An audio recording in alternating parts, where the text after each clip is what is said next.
पहले तो मैं यहाँ उपस्थित मेरे सभी ग्रामवासियों का, साथियों का, युवा साथियों का आभार प्रकट करना चाहूँगा कि इस भरी ठंड में, आज मौसम भी ठंडा है, आप लोग यहाँ आए, बच्चे भी आए हैं, तो मैं इसके लिए आपका बहुत बहुत आभारी हूँ।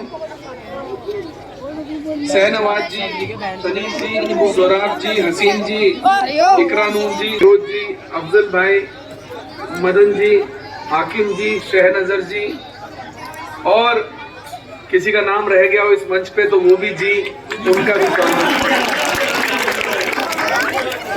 बहुत सारे साथी मेरी टीम के भी आए हैं, तो क्योंकि जो मेरे साथ में लोग हैं वो कार्यकर्ता, तो हम किसी को भी नहीं कहते कि भाई हमारे कार्यकर्ता है, वो सब साथी हैं, परिवार के लोग हैं।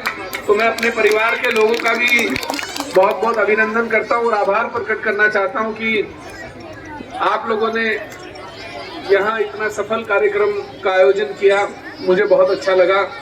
मैं इसके लिए भी आपका बहुत बहुत आभारी हूँ। मेरा राजनीति से कोई लेना देना नहीं था, दूर दूर तक भी। मुझे लगता था कि विधायक, सांसद क्या रखा है इसमें, क्योंकि मुख्यमंत्री मेरे घर आते थे, राज्यपाल मेरे घर आते हैं, सारे मंत्री, संतरी, अधिकारी सब मेरे घर आते थे, तो मुझे लगता था कि भाई क्या, लोग मुझे कहते थे कि साहब विवेक भाई आपको राजनीति करनी चाहिए। मैंने कहा कहाँ से राजनीति करेंगे, राजनीति के लिए 10-20 साल आपको जो है झंडा डंडा सब उठाना पड़ता है, उसके बाद जाके कहीं कोई पार्टी टिकट देती है और तब आप जो है चुनाव लड़ते हैं। भाई ये पीछे मैं निवेदन करूंगा, ये जो सब लोग हैं जरा इनको थोड़ा सा, क्योंकि इतनी मेहनत से जो लोग इतनी मोहब्बत से यहाँ आए हैं, वो सब अगर बात नहीं सुन पाएंगे और हमारी बात उनके साथ नहीं हो पाएगी तो मजा नहीं आएगा।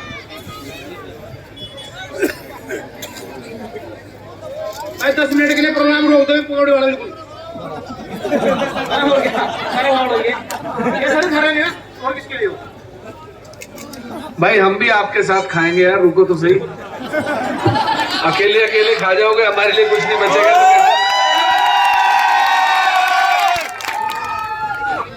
तो मन में विचार रहता था कि भाई 50-55 साल की उम्र होगी तो राज्यसभा चले जाएंगे किसी भी राज्य से। अधिकतर हर राज्य का मुख्यमंत्री हमारा दोस्त रहा है, तो हमने सोचा भाई किसी भी मित्र को कहेंगे कि यार राज्यसभा जाना, कोई भी भेज देगा। लोग उत्तर प्रदेश से भेजना चाहते थे, लेकिन उस समय माहौल नहीं था और मैं नहीं चाहता था, क्योंकि उत्तराखंड की भावनाएं जो है वो उस सरकार के साथ नहीं जाती थी, नहीं जुड़ती थी, इसलिए उस समय भी हमने राज्यसभा जाने के लिए मना कर दिया। फिर अचानक से हमारे जीवन में एक भूकंप आ गया। एक व्यक्ति जो है वो एक पत्रकार का एक दिन अपमान कर रहा था। 15 अक्टूबर 2021 की बात है। किसी ने हमको वीडियो भेजा, तो वो वीडियो हमने देखा, तो उसमें वो उससे कह रहा है कि तुम्हारी हैसियत क्या है, तुम बेचते क्या हो, तुम मेरे सामने हो क्या, तुम पढ़े लिखे कितने हो। तो वो वीडियो देख के फिर मुझे पता लगा कि वो एक 20-22 साल का पत्रकार बच्चा था। तो मुझे बड़ा अफसोस हुआ कि एक किसी युवा को इस तरीके से सरेआम जलील नहीं करना चाहिए, बड़ी गलत बात होती है। तो उस दिन रात हमने एक वीडियो जारी किया, जबकि हमारी उनकी मित्रता थी, और मित्रता भी ऐसी थी कि उन्हें जब भी मुसीबत में पड़े तब भी मदद ही हमने की। तो हमने उनसे कहा कि जितनी आपने अपनी संपत्ति अपने पिछले चुनाव के शपथ पत्र में दी है, उतने की गाड़ियां हमारे आंगन में 2 ही खड़ी होंगी। अगर आदमी की हैसियत से, आदमी के पैसे और रुतबे से उसका इकबाल बड़ा होता है, तो फिर तुमसे तो हमारा बहुत बड़ा है। अगर मैंने कहा किसी को जीतना है तो उनके दिलों को जीतो।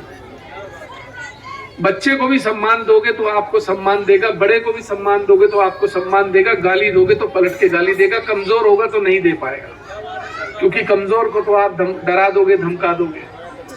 तो उन्होंने हमको एक सोशल मीडिया की पोस्ट के माध्यम से कहा, हिम्मत है तो खानपुर में आके दिखाओ। यहीं से उनकी उल्टी गिनती शुरू हो गई। हमने कहा ठीक है सर, जब उन्होंने हमें कहा खानपुर में आके दिखाओ, तो हम अगले दिन गाड़ियां लेके पहुंचे और हमने ले जाके उनके महल में गाड़ियां खड़ी की।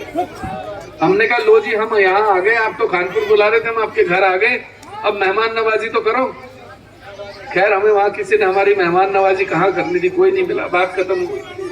फिर एक दिन एक ऑडियो वायरल हुआ, उसमें कह रहे थे कि उमेश की औकात है, एक बाप से है तो चुनाव लड़के दिखाए, विधानसभा खानपुर से 500 वोट मिल गए तो मैं अपनी मूंछ कटा लूंगा।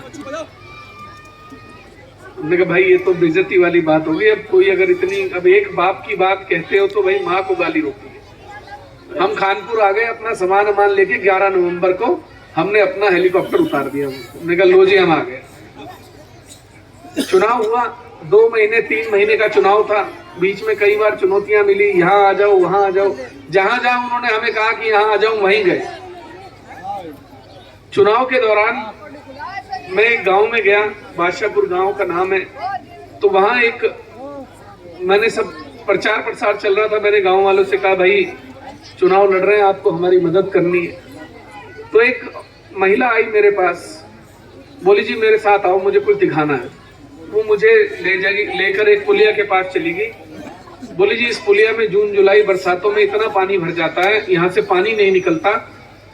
मेरा इकलौता बेटा 2013 में इसमें डूब के मर गया था और मैं नहीं चाहती कि इस गांव का कोई और बच्चा भी मरे। आप ये जीत जाओगे, हम आपको वोट देंगे, आप ये पुल बनवा देना। अब वो बात इतनी मार्मिक थी, मैंने कहा बहन ये चुनाव तो होता रहेगा, लड़ना जीतता भी चलता रहेगा, लेकिन हम पुल पहले बनवाएंगे। हमने 10 दिन में वो पुल बनवा के उस गांव को दे दिया। उमेश कुमार, उमेश कुमार, हमारा सांसद कैसा हो, हमारा सांसद कैसा हो। यहाँ तबरेज प्रधान खड़े हैं, बुक्कनपुर के हमारे अजीज साथी हैं, हमारे परिवार का सदस्य हैं। हम इनके गांव गए, पहली बार तो बहुत सारे लोग थे, लगभग 500-700 लोग गांव के इकट्ठा हो गए। बोले भाई ऐसा है जी, हमारा गांव जो है वो जबान वाला गांव है, हम जिसे जबान देते हैं अपनी जबान से नहीं फिरते। बोले आपको हम जबान दे रहे हैं, हम आपके साथ रहेंगे, लेकिन आपको हमारा एक काम करना पड़ेगा। मैंने कहा जी क्या काम? बोले गाधा रोना और हमारे गांव के बीच में से एक सड़क है जो सोलानी तक जाती है, वो 80 सालों में उस सड़क को किसी ने नहीं बनाया। वहां से ट्रैक्टर, बुग्गी, झोटा बुग्गी कुछ नहीं निकल सकता। 6-6 फुट गारा है। अगर आप वो 2 किलोमीटर लंबी सड़क हमारी जीतने के बाद बनवा दोगे तो हमारे लगभग 10,000 की आबादी को, आसपास की राहत मिल जाएगी लोगों को।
तो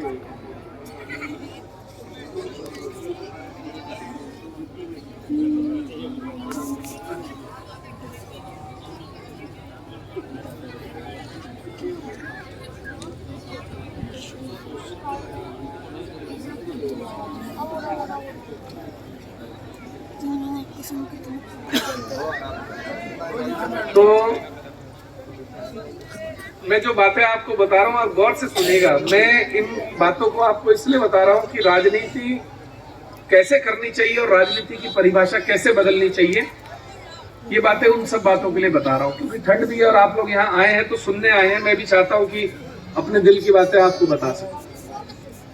तो बोले लगभग 10,000 की आबादी को राहत पहुंच जाएगी। सोलानी से लंढोरा जाना पड़ता है, लंढोरा से होते हुए हम लोग यहाँ आते हैं, 3 से 4 घंटे लग जाते हैं। कभी कभी तो हम लोग फंस जाते हैं, नहीं पहुंच पाते। मैंने वो सड़क ना देखी थी ना मुझे पता था, पर मुझे पता था कि 2 किलोमीटर लंबी और 6-6 फुट गहरा गारा है। मैंने तबरेज भाई से कहा, मैं तबरेज भाई कल सुबह काम शुरू कराओ, चुनाव तो बाद में देखा जाएगा। हमारा सांसद कैसा हो, हमारा सांसद कैसा हो।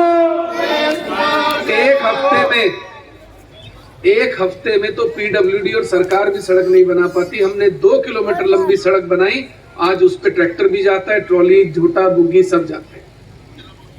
वो सड़क थी जो 80 साल में किसी ने सोचा भी नहीं था कि बनेगी।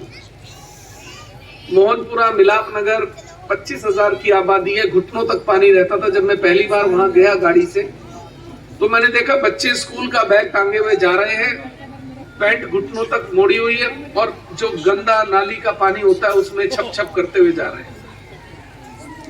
मैंने कहा ये क्या है, यहाँ पे क्या कहानी है? तो मुझे लोगों ने बताया साहब यहाँ 3 तालाब हैं, मिलाप नगर का, मोहनपुरा का, शाकुंभरी तालाब और गोल भट्टा।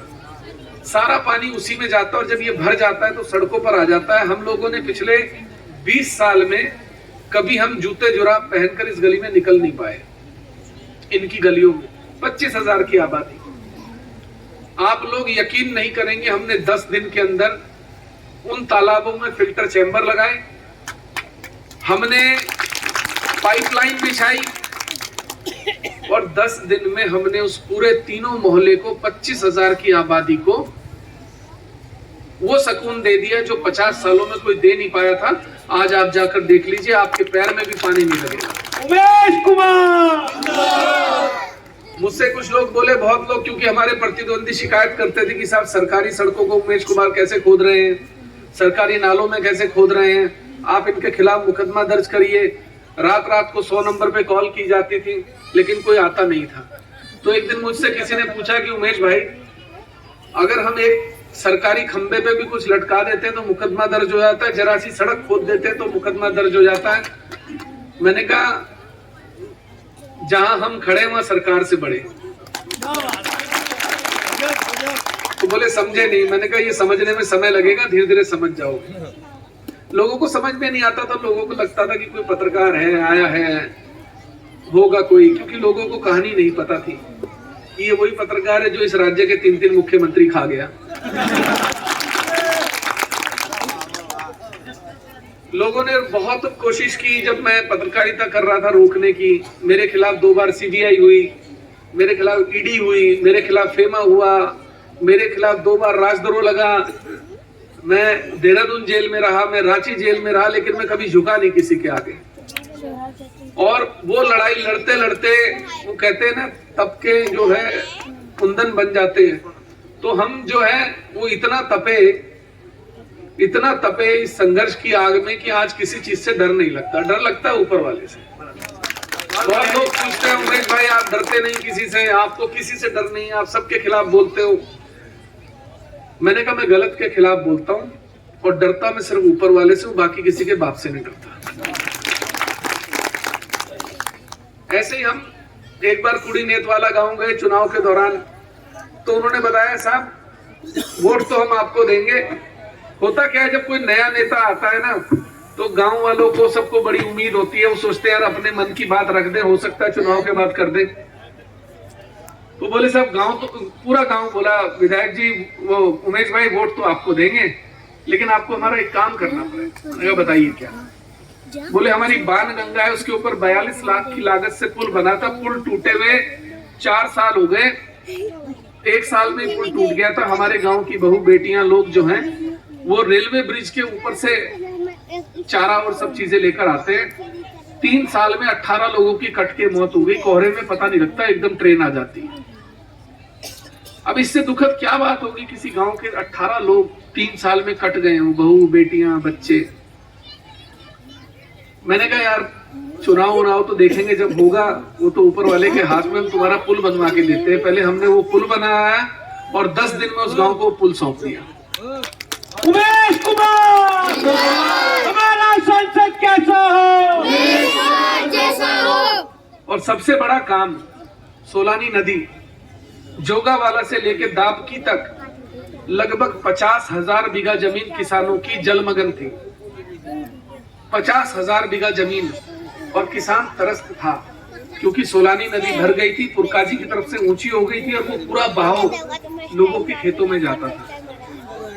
पिछले 10 साल में बहुत सारे किसान ऐसे थे जिन्होंने खेती नहीं करी। मैं गया तो बोले उमेश भाई आप चुनाव जीत जाओगे तो हमारा एक काम करते ना। तो बताइए। बोले सोलानी नदी जो है वो ठीक करनी है, उसकी खुदाई होकर वो सीधी जाके पुरकाजी में नदी में गिरनी है। अब हमने सोचा कोई छोटा मोटा तालाब होगा, कोई नाला या रबजहा जा रहा होगा, कोई बात नहीं, हमने कहा कर देंगे। बोले कल आके देख लीजिए। जब हम अगले दिन पहुंचे तो पता लगा ये तो समुंदर है। खैर कोई बात नहीं, हमने कहा चुनाव जब होगा तब होगा, देखेंगे। हमने 2 दिन के अंदर पोकलेन मशीन मंगा ली और ले जाकर खेत में नदी में उतार दी। थोड़ी देर में ही बहुत सारे विपक्षी जो परेशान थे उन्होंने फटाफट पुलिस को फोन कर, इधर कर साहब अवैध खनन हो रहा है, नदी में पोकलेन उतर गई है। मुझे जिला अधिकारी का फोन आया, बोले उमेश भाई यार ऐसा मत करो, बड़ी दिक्कत हो जाएगी मेरे लिए, बहुत परेशानी। मैंने कहा ठीक है 3 दिन का समय दे रहा हूँ, या तो आप कर दीजिए या मैं करूंगा। आप यकीन मानेंगे अगर मैं आपको बताऊं कि 3 दिन के अंदर आपदा प्रबंधन से उसके लिए बजट पास हुआ और चौथे दिन काम शुरू हुआ। 1 हफ्ते के अंदर वो सोलानी नदी पूरी खुद गई, 1-1.5 किलोमीटर की नदी, और पुरकाजी चली गई, उसके बंदे जो थे वो बन गए और पूरे पुश्ते रास्ता सब कुछ बन गया। वालों को लगने लगा कि यार आदमी क्या है, पोकलेन नदी में उतार देता है तो सरकार घबरा जाती है, तो सरकार कहती है हम करा रहे हैं। जहां चाहता है वहां सड़क खोद देता है, जहां चाहता है वहां पुल। विश्वास करने लगा और उस विश्वास का नतीजा आज आपके सामने खानपुर का विधायक निर्दलीय उमेश कुमार। आज नेता अपना विश्वास खो चुके हैं। क्यों? चोरी चकारी भ्रष्टाचार। नेता बनते ही, विधायक बनते ही सबसे पहले पैसे कहां से आएंगे, ठेकेदार कौन होगा? आज मेरे बहुत सारे साथी यहाँ खड़े हैं, वो बता सकते हैं कि उमेश कुमार जब किसी को काम देता है तो एक चवन्नी किसी से लेता नहीं। बहुत सारे लोग मेरे पास आए शुरू में, कोई 2 लाख 5 लाख पैकेटों में रख के, विधायक जी हमारा ख्याल रखना। मैंने कहा पुलिस को बुलवाऊं या खुद जाओगे? खानपुर विधानसभा पहली ऐसी विधानसभा है जहां आज अधिकारी पैसे मांगने से भी डरता है और विधायक के नाम पर कोई किसी को डराने से और पैसे मांगने से भी डरता है। 30 से 40% का कमीशन खोरी, जिला पंचायत में 45% की कमीशन खोरी। आप ये बताइए अगर 1 रुपए में से 40 पैसे विधायक ले लेगा, कितने पैसे बचे? आप लोगों से बात कर रहा हूं मैं, आप बताइए कितने पैसे बचे? 60 पैसे में से 20 पैसे अधिकारियों ने ले लिए, कितने पैसे बचे? 40 में से 20% ठेकेदार का प्रॉफिट हो गया, क्या बचा? अब 20% की सड़क 20 दिन ही चले। तो ये है भ्रष्टाचार। मैं एक दिन एक गांव से गुजरी, जमीन अपनी है? बोली हाँ। मैंने कहा तो ये तिरपाल डाल के क्यों रह रहे हो? बोली जी मैंने कई बार अप्लाई कर लिया, कोई देता ही नहीं। मैंने उसका नाम लिया, उसकी डिटेल ली, ब्लॉक से पता लगाया तो पता लगा उसके नाम का टीन शेड किसी और के घर में लगा हुआ। गजब। अब हमने भ्रष्टाचार तो देखा था लेकिन चिंदी चोरी नहीं देखी थी। तो बात फिर एक दिन ऐसी शौचालय की बात आई तो पता लगा कि जिसके घर में पहले से 2 शौचालय हैं वहां फलाने के नाम का एक और शौचालय लगा हुआ है। तो धीरे धीरे हमने भ्रष्टाचार की रग पकड़नी शुरू करी। लक्सर ब्लॉक में मुंडाखेड़ा गांव का एक बहुत बड़ा भ्रष्टाचार हमने पकड़ा। 21 मरे हुए लोगों के नाम पर पाइपलाइन बिछा दी, पैसा आवंटन हो गया, अधिकारी और नेता मिलकर खा गए। उस मामले की जांच कराई, 3 महीने लगे मुझे उस जांच को कराने में। कभी एसडीएम करने को तैयार नहीं, कभी तहसीलदार करने को तैयार नहीं, कभी मनरेगा के अधिकारी करने को तैयार नहीं, कभी लोकपाल करने को तैयार नहीं। और आप विश्वास नहीं करेंगे, 3 महीने में जांच कराने के बाद उत्तराखंड का पहला मामला है जहां लक्सर ब्लॉक के 7 अधिकारियों के खिलाफ भ्रष्टाचार का मुकदमा दर्ज कराया विधायक ने। हिम्मत नहीं होती विधायक की कि अपने ब्लॉक के अधिकारियों के खिलाफ मुकदमा दर्ज करा दे, मैंने कराया। भ्रष्टाचार को हमें जड़ से खत्म करना पड़ेगा, हम नहीं करेंगे ये बर्बाद कर देगा। मैं जिला पंचायत का काम देखता हूं, मुझे हैरानगी होती है। इंटरलॉकिंग की सड़कें रेता डाल के सड़कें बिछा दी हैं। मिट्टी के ऊपर रेता डाल दोगे, रेता तो निकल जाएगा, तो इंटरलॉकिंग क्या करेगी? कभी बिना सीसी के इंटरलॉकिंग की सड़कें बन सकती हैं? संभव नहीं है। आप आज उठाकर देख लीजिए, इस हरिद्वार जनपद में भ्रष्टाचार, 200 करोड़ का बजट जिला पंचायत का बंदर बाट कर दिया जाता है, 160 करोड़ रुपए खा जाते हैं, 40 करोड़ रुपया जमीन पे नहीं लगता। ये सच्चाई है। ये वही हरिद्वार है जिस हरिद्वार को हजारों करोड़ का बजट कुंभ से लेके, वर्ल्ड बैंक की योजनाओं से लेके और अन्य योजनाओं के माध्यम से आता है, लेकिन दिखता कहीं नहीं है। वही सड़कें, वही पुराने 1947 के तरीके के गांव, वही टूटे फूटे स्कूल, वही पुराने अस्पताल, आदमी मर रहा है, कोई देखने वाला नहीं है। जिला पंचायत के हाल मैं आज ज्यादा नहीं बोलना चाहता, लेकिन क्या है वो आप सबको पता है। तहसीलों के क्या हाल है आपको पता है, मुझे कहने में कोई गुरेज नहीं है। आज कोई भी आदमी यहाँ जो बैठा होगा अपनी फर्द, अपना म्यूटेशन कराने के लिए बिना पैसे दिए हुआ नहीं होगा। हुआ हो तो बता दो, हाथ उठा के एक आदमी। क्या पटवारी म्यूटेशन कर देता है आपका बिना पैसे लिए? क्या आपको फर्द मिल जाती है बिना पैसे दिए? चकबंदी वाला कोई सुनता है? कोई नहीं सुनता। किसान धक्के खा रहा है। 150 करोड़ रुपए इकबालपुर शुगर मिल के ऊपर लोगों का है। शुगर मिल वाले चोरी कर रहे हैं, सरकार की सामने चोरी हो रही है।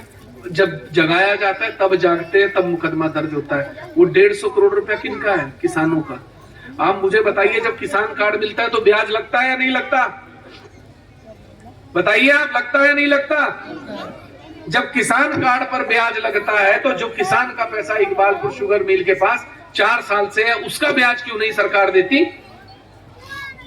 आप हर जाति के लिए आयोग बना देते हैं, पिछड़ा वर्ग, ये वर्ग, अनुसूचित जाति, हर सबके लिए आयोग है। किसान आयोग क्यों नहीं है? किसान क्यों धक्के खाता है? कोई 500 करोड़ के निवेश की बात करेगा बड़ा उद्योगपति, तो आप उसके लिए पलके बिछा देंगे, उसके लिए आप सिंगल विंडो सिस्टम बना देंगे, उसके लिए आप एक अधिकारी कर देंगे। आपको 4 जगह नहीं जाना साहब, आपका काम तो यहीं से होगा। और जो किसान कई हजार करोड़ का गन्ना और फसल देता है, उसके लिए सिंगल विंडो नहीं बन सकती? कोई बोलने को तैयार नहीं है। किसान प्रताड़ित है। शुगर मिल अपनी मनमानी करते हैं, अपनी मर्जी से सेंटर बनते हैं, अपनी मर्जी से गन्ना तुलता है, अपनी मर्जी से पर्चियां आती हैं। गन्ना समितियों के हाल कौन नहीं जानता? कुछ चंद लोगों ने, कुछ चंद माफियाओं ने इस हरिद्वार को अपनी गिरफ्त में लिया। वो माफिया जैसे चाहते हैं वैसे गन्ना चलता है, वो माफिया जैसे चाहते हैं वैसे जिला पंचायत चलती है, वो माफिया जैसे। मुझे कोई गुरेज नहीं है, मैं डरता नहीं किसी से। अगर किसी को ये गलतफहमी हो कि उमेश कुमार किसी से डरता है, तो किसी से डरता नहीं। साफ कहना, सुखी रहना। चोरी करते हैं तो करते हैं, और मैं बोलूंगा, अगर मैंने इस राजनीति में कदम रखा है और हरिद्वार जनपद में आया हूं, तो जब तक मेरे में सांस है, जब तक मेरे में दम है, मैं तब तक लड़ूंगा इन चोरों से। जिसे मेरे साथ आना है वो मेरे साथ आ जाए, उसका स्वागत है। जो नहीं आएगा तब भी लड़ाई जारी रहेगी। और ये लड़ाई हम जो लड़ रहे हैं, आज अगर उमेश कुमार ये लड़ाई लड़ रहा है तो ये लड़ाई आप लोगों के बच्चों के भविष्य के लिए लड़ी जा रही है, ध्यान रखना। बहुत बढ़िया जी। और इस लड़ाई को आपको इसलिए लड़ना है ताकि हरिद्वार जनपद को उसका अधिकार मिल सके, आपके बच्चों को अच्छे स्कूल मिल सके, आपके बच्चों को अच्छे अस्पताल मिल सके, आपके बच्चों को अच्छी सड़कें मिल सके, आपके बच्चों को अच्छी शिक्षा मिल सके। इसलिए, और ये आपका अधिकार है, ये कोई भीख नहीं है, ये आपका अधिकार है। और अपने अधिकार को छीन कर लिया जाता है जब मिलता नहीं है। लेकिन क्या है, लोग कहते हैं अकेला चना क्या भाड़ तोड़ेगा। तो मेरा ये कहना है कि अकेला चना कोई नहीं होता, ये तो समर्थन की बात होती है। उमेश कुमार जब खानपुर विधानसभा में आया था तो सिर्फ एक आदमी का मोबाइल नंबर उसके पास था जिसके सामने उसने चुनाव लड़ा। लेकिन क्या हुआ, मैं अकेला ही चला था जाने में मंजिल, लोग जुड़ते गए और काफिला बनता चला।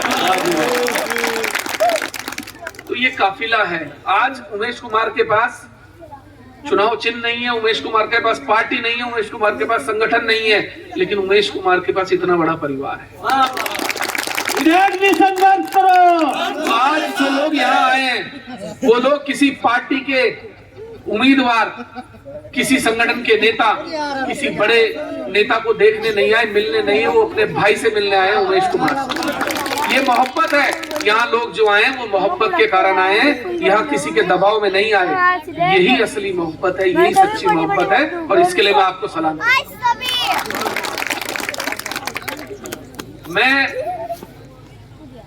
चाहता हूं कि हरिद्वार जनपद की राजनीति की दशा और दिशा दोनों बदली जाए। मैं सच कह रहा हूं, जिस दिन इस हरिद्वार जनपद में हम भ्रष्टाचार खत्म कर देंगे, ये हरिद्वार सोने की चिड़िया बन जाएगा। ईमानदारी से बता रहा हूं, 200 करोड़ का जिला पंचायत का बजट और कम से कम 1000 करोड़ का जिला योजना का बजट, आप समझिए लगभग 2000 करोड़ का बजट इस जिले के लिए आता है। अगर वो ईमानदारी से यहाँ की सड़कों पे, यहाँ के स्कूलों पे, यहाँ के अस्पतालों पर लग जाए, ये जन्नत बन जाएगा।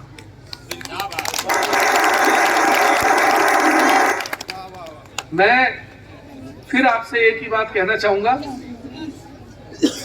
राजनीति अलग तरीके से करने का जुनून बहुत कम लोगों में होता है, और जिनमें होता है वो बहुत ही बिरले होते हैं। मैं एक दिन अपने स्कूल, एक मेरे क्षेत्र का स्कूल है, मैं वहां गया दोपहर में मिड डे मील चेक करने। तो बहुत सारे बच्चे थे। मैंने कहा ये खाना 4 बच्चे खा रहे हैं, बाकी क्यों नहीं? बोले साहब वो प्लेटें नहीं है। जिस दिन उन्होंने मुझे ये बात बोली, उस दिन मैंने अपने लोगों से बात की। मैंने कहा मुझे संख्या बताओ, खानपुर ब्लॉक में कितने बच्चे पढ़ते हैं? खानपुर ब्लॉक में नहीं, खानपुर विधानसभा के सरकारी स्कूलों में कितने बच्चे पढ़ते हैं? तो मुझे बताया गया कि 7000 बच्चे पढ़ते हैं खानपुर विधानसभा क्षेत्र के स्कूलों में। 7000।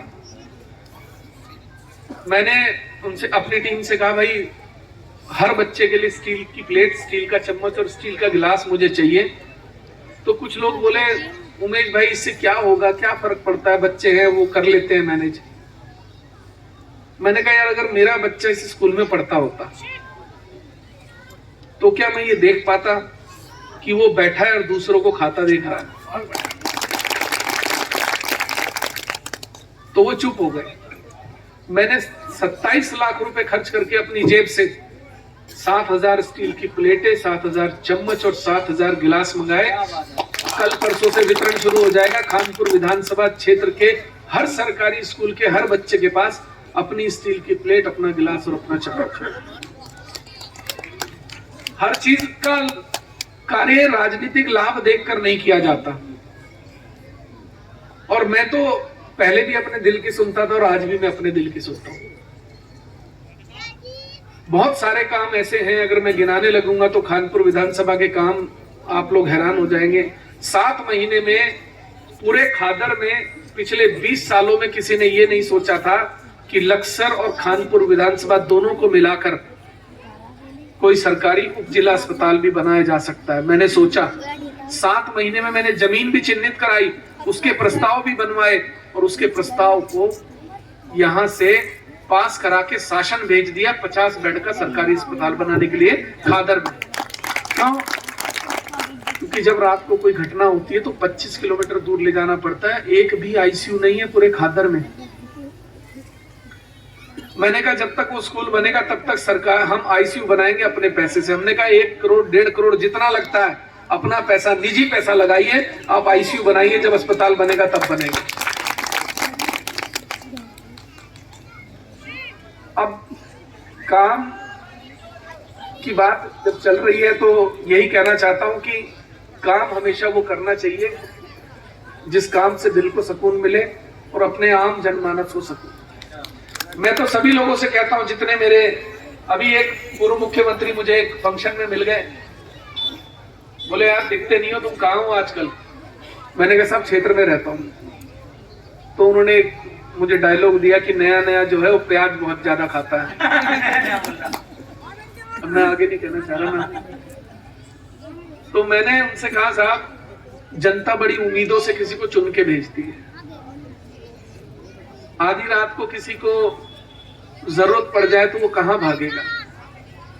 लोगों के छोटे छोटे काम होते हैं, किसी का अस्पताल का है, किसी का पुलिस का है, किसी का प्रशासन का है, किसी के बच्चे के एडमिशन का है, किसी को अस्पताल में भर्ती कराने का है। अगर विधायक देहरादून जाके बैठ जाएगा तो इस जनता को कौन सुनेगा? मैंने उनका नाम नहीं लेना चाहता, तो मुझे देखे और मुस्कुराए, बोले यार ये तुम ही कर सकते हो, अपने बस का तो नहीं। मेरा मानना है किसी भी विधायक और सांसद को कम से कम 20 दिन अपने क्षेत्र में रहना चाहिए, अपने लोगों के बीच में रहना चाहिए, उनकी सुननी चाहिए, उनके काम करने चाहिए, उनके कामों का निस्तारण करना चाहिए। मैंने जब मुझे रुड़की में कार्यालय, मैंने कैंप ऑफिस बनाया तो उसका नाम मैंने जनता गैराज रखा। लोगों ने मुझसे पूछा साहब ये जनता गैराज क्या है? मैंने कहा यहाँ जो बिगड़े हुए अधिकारी हैं उनका इलाज होगा, उनकी रिपेयर होगी। जब लोग आएंगे बताएंगे किसने परेशान किया किसने नहीं, तो उसकी रिपेयर के लिए हमने ये गैराज बनाया। तो वो इतना प्रसिद्ध हुआ, इतना लोगों में उसका नाम गया कि आज हरिद्वार जनपद की हर विधानसभा से मेरे पास लोग आते हैं। मैं उनसे ये भी नहीं कहता कि आप कहां से आए हो। मैंने आज तक किसी से पूछा नहीं होगा कि कौन सी विधानसभा से आए। लोग मुझे आके कान में बोलते हैं धीरे से, साहब मैं आपकी विधानसभा का तो नहीं हूं, वहां से आया हूं। मैंने कहा मैंने तो तुमसे पूछा ही नहीं।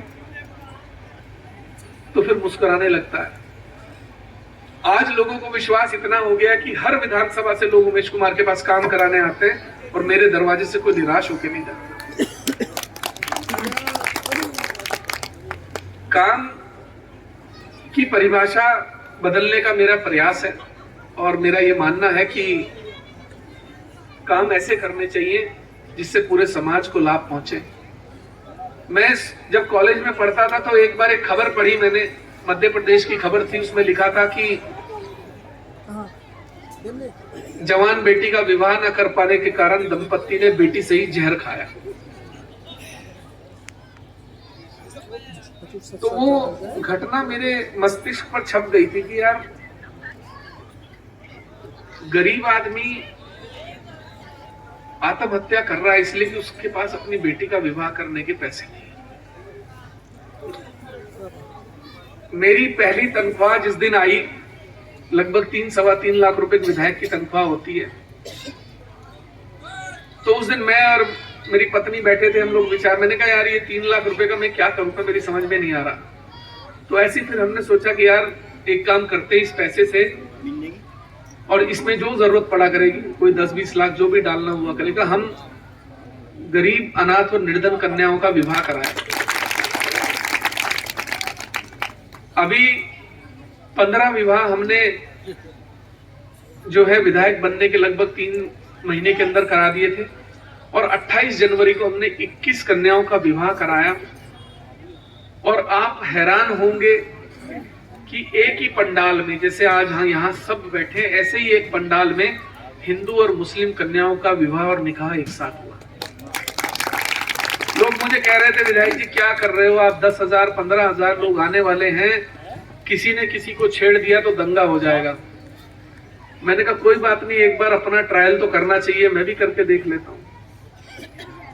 तो मुफ्ती रियासत साहब ने वहां निकाह कराया और उसी प्रांगण में पंडितों ने विवाह करा। तो हमारा एक नारा था कि हिंदू मुस्लिम साथ चलेगा, एकता का राज चलेगा। राजनीति भाड़ में गई, सुनेंगे तो दिल की और साथ भी देंगे, जो गलत है उसके खिलाफ बोलेंगे। उसके बाद क्या हुआ आप सब लोग वाकिफ होंगे। ऐसे ही लंडोरा में धारा 144 लगी, कुछ लोगों ने दंगा करने के मन बनाकर जो है सोशल मीडिया पर वायरल करना शुरू कर दिया कि चलो लंडोरा चलो। तो मैंने कहा ये खानपुर विधानसभा है, हम मारते कम और घसीटते ज्यादा हैं, आ मत जाना। फिर कुछ गुरुओं ने शुरू कर दिया कि साहब उमेश कुमार जी आप दंगाई किसे कह रहे हो। मैंने कहा जिसके हाथ में पत्थर है वो टोपी लगाए है या भगवा पहने है वो दंगाई है। उसके बाद उनके पास जवाब नहीं था इस बात का। मैं किसी धर्म विशेष की पैरवी नहीं करता, लेकिन मेरा ये कहना है कि जितना सम्मान मैं अपने धर्म का करता हूँ उतना ही सम्मान मुझे दूसरे के धर्म का करना चाहिए। किसी के साथ मैं अन्याय तो नहीं होने दूंगा। राजनीति होगी, होती रहे, नहीं होगी भाड़ में जाए। ऐसी राजनीति अपना जमीर मार के, अपने सामने अन्याय होता देख के, अपने सामने किसी के साथ गलत होता देख के राजनीति करोगे तो ऐसी राजनीति करने से अच्छा डूब मरो। तो मैं आप सभी का आभार प्रकट करना चाहूंगा पुनः। और दूसरी बात मैं ये कहना चाहूंगा कि जो विवाह हम कराते हैं, अगर आपकी नजर में, आप ये मत सोचिएगा कि खानपुर विधानसभा की कोई कन्या हो, आपकी नजर में कोई ऐसे परिवार हो जिनके पिता अपाहिज हैं या माता पिता नहीं है या पिता नहीं है, आप उन कन्याओं का रजिस्ट्रेशन हमारे कार्यालय में करा सकते हैं। मेरे से किसी ने पूछा कि लोगों के आने पे क्या है, बोले 10 लोग, क्योंकि किसी ने कराया होगा पहले 2-4, तो उन्होंने तो कहा था कि 10 लोग लड़की की तरफ से आएंगे और 10 लड़के की। मैंने कहा आप 2000 भी लाओगे उनका भी स्वागत है। तो आप उसकी तरफ से भी निश्चिंत रहिए, जितने भी लोग आए, 100 आए, 200 आए, हम उनका भी स्वागत करेंगे। इसके अलावा एक बेटी को जो बाप विदाई करते समय सामान देता है, मैं दहेज नहीं कहूंगा, गलत शब्द है, जो सामान एक बाप अपनी बेटी को देता है प्यार के स्वरूप, भेंट स्वरूप घर बसाने के लिए, उस सोच से भी ज्यादा सामान हम देते हैं घर बसाने के लिए। तो आगे ये मुहिम जारी रहेगी। 51 लड़कियों का हमने सामूहिक विवाह और निकाह कराने का निर्णय लिया है। जून या जुलाई में हम कराएंगे, तो आप लोग निसंकोच होकर हमारे कार्यालय में उसका पंजीकरण करा सकते हैं। दूसरी बात, आपका किसी का भी कोई काम हो, आपको कभी भी कोई जरूरत हो मेरी, आप मेरे कार्यालय आइए, आपका स्वागत है। आप बिल्कुल मत सोचिएगा कि मैं आपके क्षेत्र का विधायक नहीं हूँ, भाई मैं आपका हूँ, विधायक बेशक हूँ ना हूँ। तो बहुत बहुत धन्यवाद। मैं अपनी वाणी को विराम देता हूँ और मैं यहाँ इस सभा को सफल बनाने के लिए सभी आयोजकों को बधाई देता हूँ। और सबसे ज्यादा बधाई के पात्र आप लोग हैं जिन्होंने मुझे इतनी शालीनता से ऐसी ठंड में भी सुना। अब हम लोग साथ में चाय पकौड़ी लेंगे, आनंद आएगा। देखिए हमारे रहनुमा उमेश कुमार जी ने जो